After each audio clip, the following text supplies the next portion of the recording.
If you were an 18-year-old American in 1968, there was a very real chance you would be sent halfway across the world, into jungles you had never heard of, to fight in a war you barely understood.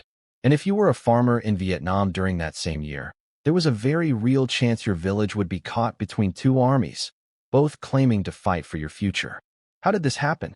How did a regional struggle turn into one of the most controversial wars in modern history? And why did it divide the United States more than any war before it? To understand that, we have to go back long before the first American combat troops arrived, long before helicopters filled the skies, long before the name Vietnam became a household word in America. We have to start with empire. Please like, subscribe, turn on notifications, and comment the next video topic in the comments. Before Vietnam was divided, before the Cold War, before the United States ever considered sending troops, Vietnam was under French rule. In the late 1800s, France took control of Vietnam as part of its colonial expansion in Southeast Asia. The region became part of what was called French Indochina. For decades, France extracted rice, rubber, and raw materials from the land. French businesses profited. French officials governed. But most Vietnamese people lived in poverty. Local traditions were suppressed. Political dissent was crushed. Education and opportunity favored elites connected to colonial authorities. And resentment quietly grew.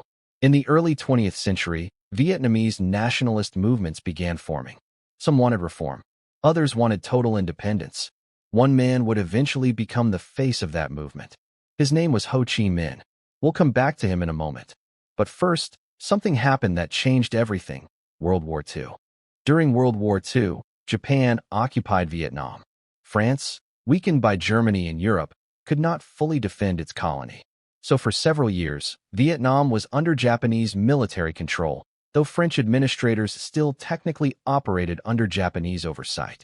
This created instability. Food shortages became severe. In 1945, famine struck northern Vietnam. Hundreds of thousands, possibly more, died. That crisis intensified anger toward foreign rule. When Japan surrendered in August 1945, a power vacuum opened. And that's when Ho Chi Minh made his move. He declared Vietnam independent. He proclaimed the Democratic Republic of Vietnam in the north. But here's the twist. He expected support from the United States. Why? Because the U.S. had publicly opposed colonialism and supported self-determination after World War II. But the global political climate was shifting. The Cold War was beginning. And suddenly, independence movements weren't just about freedom. They were about ideology. Communism versus capitalism. And Ho Chi Minh was a communist. That changed everything. France was not ready to give up Vietnam. In 1946, war broke out between French forces and Vietnamese nationalist fighters led by Ho Chi Minh. This conflict became known as the First Indochina War. For nearly 8 years, guerrilla warfare raged across jungles and countryside. The Vietnamese forces, known as the Viet Minh, used hit-and-run tactics. They blended into local populations. They fought with determination rooted in national independence.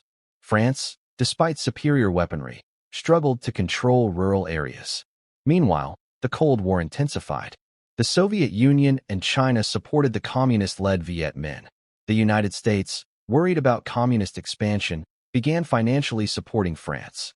At first, America's involvement was indirect. Money, equipment, advisory support. But this was the beginning of a deeper commitment. Then came a battle that changed the course of history: Dien Bien Phu.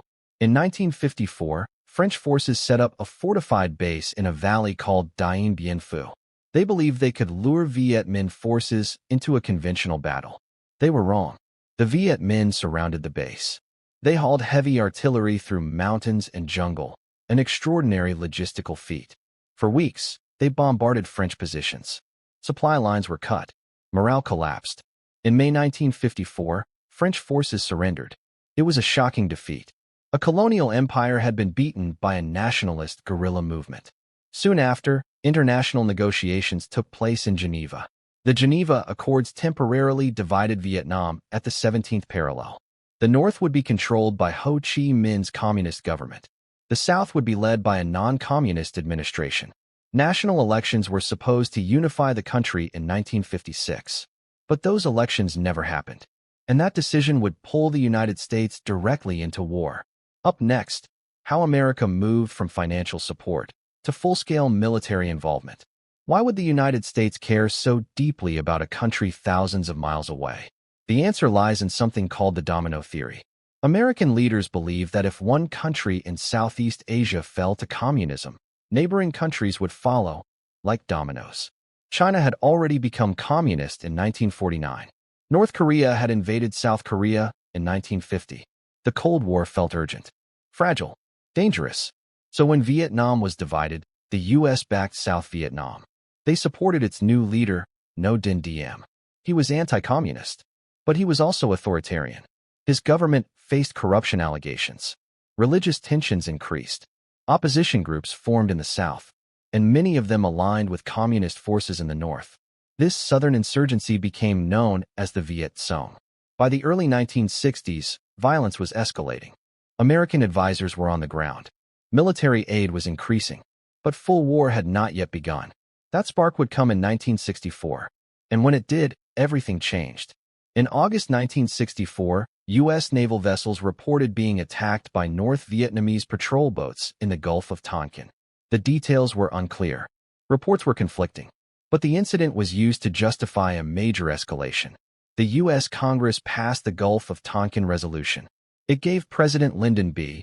Johnson broad authority to use military force in Vietnam, without a formal declaration of war. Soon after, American air strikes intensified, and in 1965, U.S. combat troops began arriving in large numbers. What had once been an advisory role became a full-scale war. Over the next few years, troop levels would climb past 500,000. Young Americans were drafted. Television cameras followed them. For the first time, war entered American living rooms almost in real time. But military power did not bring quick victory. Instead, the conflict became longer, more complex, more brutal.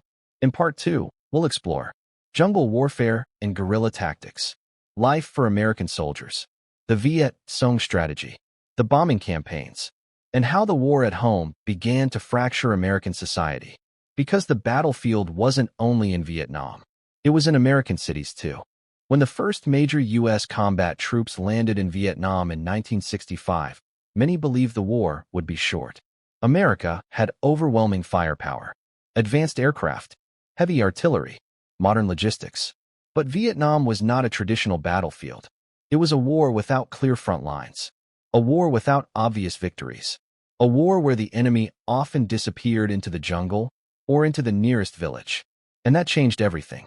Vietnam was not fought across open plains like World War II. It was fought in dense jungle, thick humidity, monsoon rains, rivers and rice paddies. Visibility was limited. Movement was slow. American soldiers often patrolled for hours, sometimes days, without seeing an enemy. And then suddenly, gunfire, ambush, explosions, then silence again. The Viet Cong and North Vietnamese army relied on guerrilla tactics. They did not try to match American firepower head-on. Instead, they struck quickly, small units, surprise attacks. Then they vanished.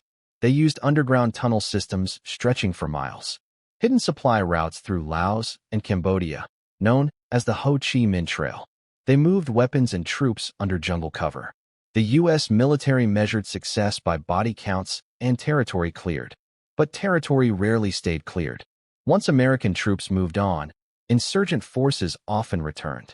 It became a war of attrition. And attrition is slow. To break North Vietnam's ability to supply the South, the United States launched a sustained bombing campaign in 1965. It was called Operation Rolling Thunder. The goal was simple: bomb supply lines, bomb military targets, pressure North Vietnam into negotiating. But bombing did not break North Vietnamese resolve. Instead, they dispersed supplies, built underground storage, strengthened air defenses. The campaign lasted years. It dropped enormous amounts of explosives. Yet the war continued, and the American public began asking a question. If we are this powerful, why are we not winning? That question would grow louder. For many U.S. troops, Vietnam was confusing and exhausting.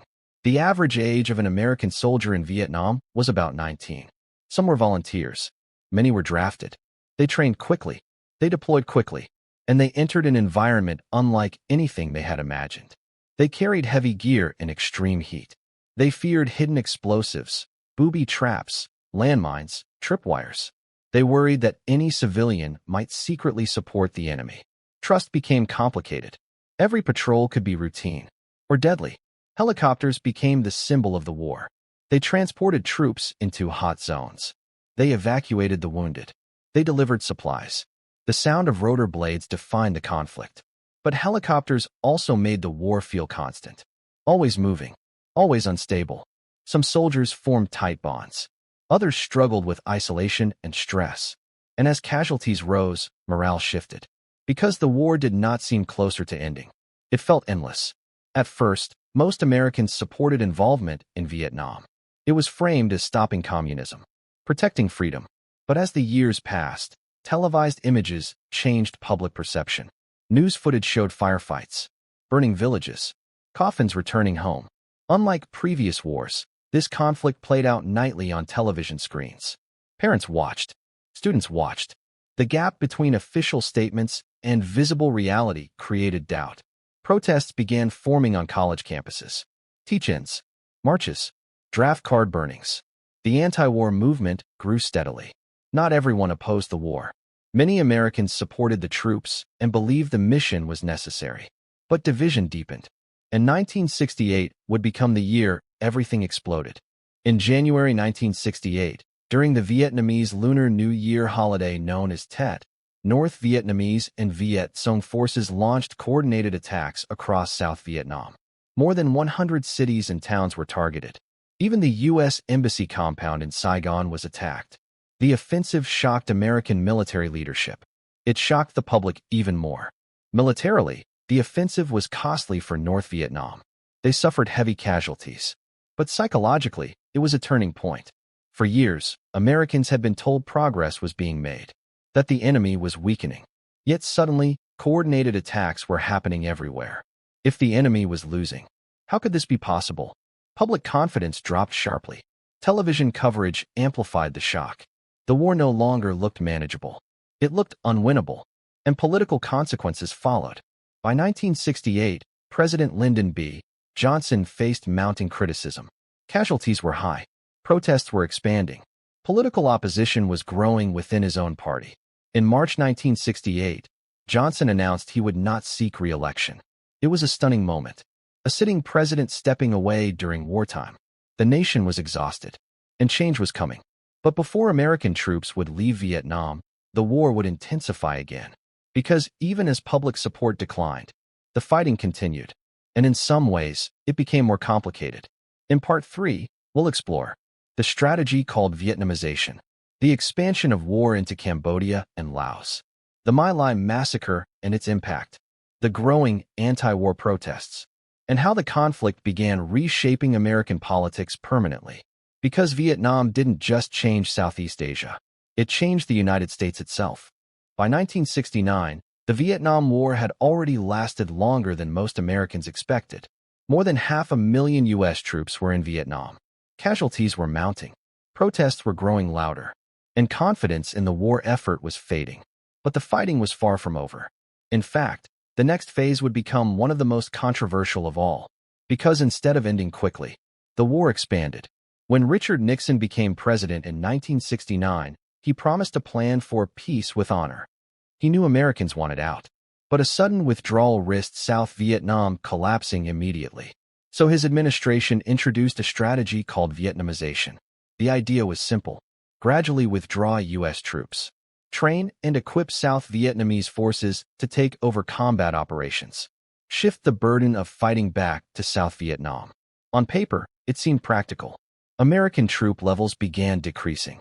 South Vietnamese forces received more weapons, more funding, more training. But there were problems. South Vietnam's military struggled with leadership issues. Corruption weakened effectiveness. Morale was uneven. And while American troops were leaving, North Vietnam was not slowing down, which meant something else had to happen.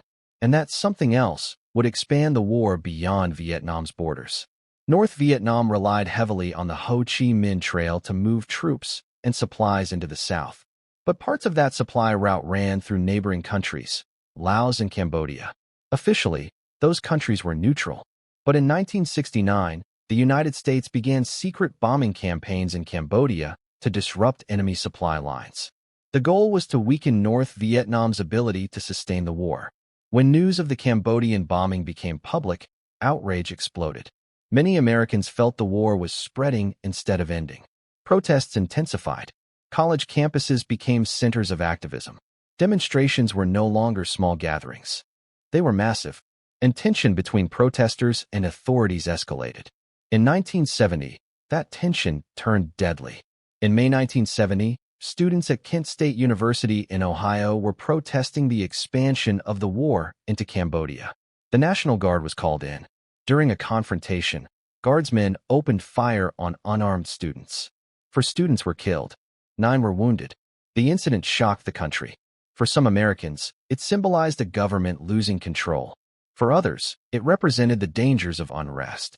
But no matter the perspective, one thing was clear. The Vietnam War was no longer just overseas. It was reshaping American society at home. Families argued. Communities divided. Trust in institutions eroded. And as protests grew louder, another revelation deepened public distrust. In 1968, American soldiers entered the village of My Lai during a search-and-destroy mission. What happened next became one of the darkest chapters of the war. Hundreds of unarmed Vietnamese civilians were killed. The incident was initially covered up, but when details eventually became public in 1969, it shocked the nation. Many Americans who still supported the war struggled with the news. The event intensified moral questions about the conflict. How could something like this happen? Was it the result of poor leadership? Stress? A breakdown in discipline? Or was it a sign of a war spiraling beyond control?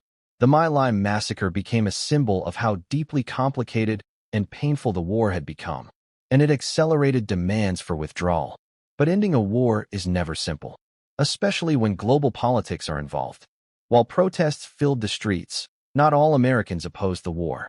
President Nixon appealed to what he called this silent majority, people who did not protest, people who believed the United States needed to maintain credibility, people who feared that abandoning South Vietnam would embolden communist expansion. The country was divided, not just politically, but emotionally. Some saw withdrawal as peace. Others saw it as defeat. And in the middle were soldiers still fighting overseas. Troop withdrawals continued through the early 1970s. But airstrikes intensified. Negotiations quietly moved forward. And finally, after years of conflict, diplomacy began to produce results. In 1973, an agreement was signed that many hoped would end the war. But it did not end the story. Not even close. In Part 4, we'll explore the Paris Peace Accords, the final American withdrawal, what happened after U.S. troops left, the Fall of Saigon, and the moment the war truly ended.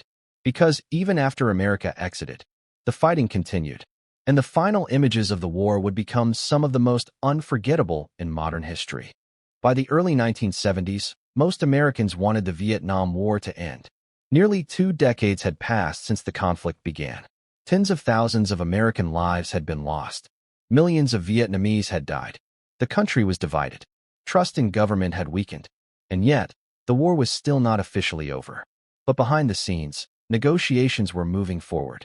After years of fighting, secret talks, public pressure, and political maneuvering, an agreement was finally reached. And many believed it would bring peace. But peace would prove fragile. In January 1973, representatives from the United States, North Vietnam, South Vietnam, and the Viet Cong signed what became known as the Paris Peace Accords.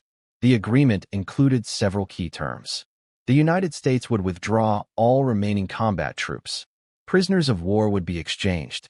A ceasefire would take effect. On paper, it looked like an end.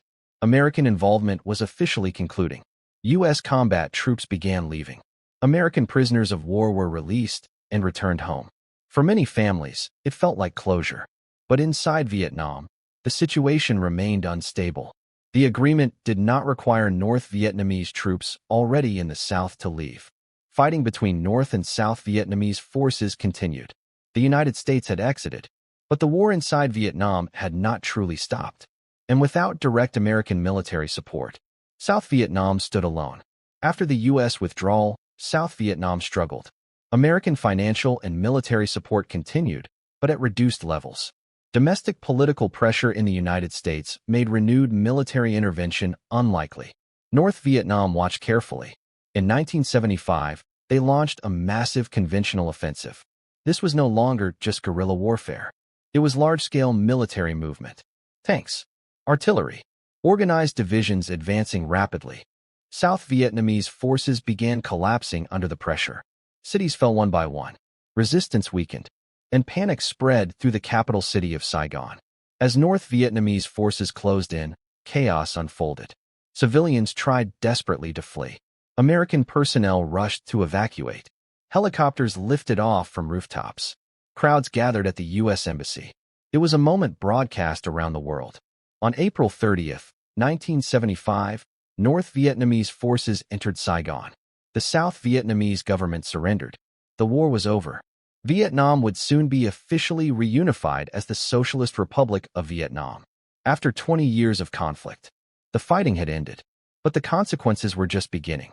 The numbers are staggering. More than 2 million Vietnamese civilians lost their lives. Approximately 1.1 million North Vietnamese soldiers were killed. Over 200,000 South Vietnamese soldiers died. And for the United States, 58,220 service members never returned home. Hundreds of thousands more were wounded. Many carried invisible wounds. The war devastated villages, farmland, and infrastructure. Families were separated. Generations were affected. The environmental impact was also severe. Forests were damaged. Land was scarred by years of bombing. The physical destruction was immense. But the emotional and political damage reached even further. Because this war reshaped the United States in profound ways. Vietnam was the first major American war fully televised. Images entered living rooms nightly. Graphic scenes challenged official narratives. The public began questioning government transparency, and trust eroded. The divide between supporters and opponents of the war left scars in American society.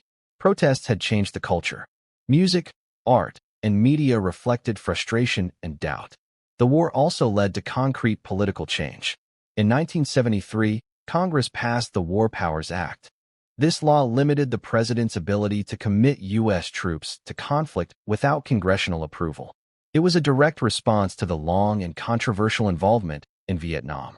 Lawmakers wanted to prevent future conflicts from escalating without oversight.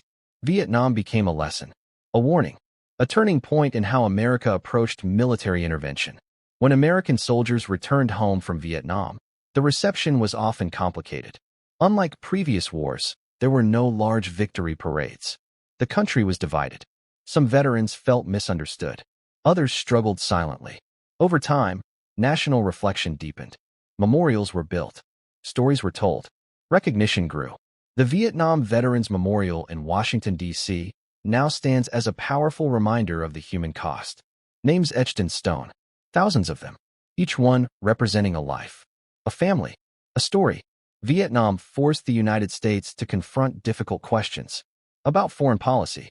About military power. About trust and leadership. And about the cost of war itself. The Vietnam War also shifted global politics. It influenced Cold War strategy. It reshaped U.S. relations with Asia. It affected how future military engagements were planned.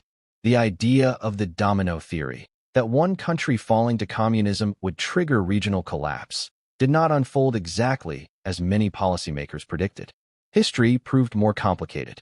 The war demonstrated the limits of military power in the face of determined local resistance.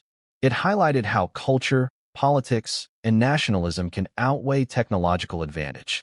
And it left leaders around the world studying what had gone wrong.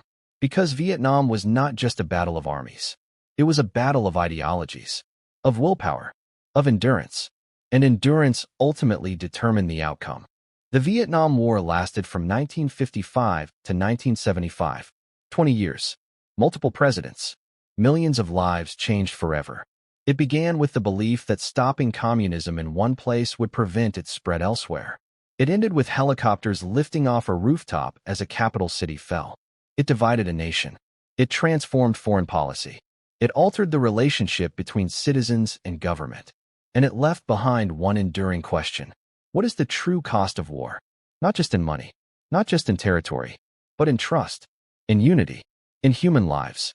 Vietnam reminds us that wars are not only fought on battlefields, they are fought in homes, in classrooms, in hearts and minds, and long after the last shot is fired, the consequences remain. So when we look back at Vietnam today, we don't just see a conflict. We see a turning point, a lesson written in history, and a question that still matters. How should nations decide when and why to go to war? Don't forget to subscribe on your way out. See you next video.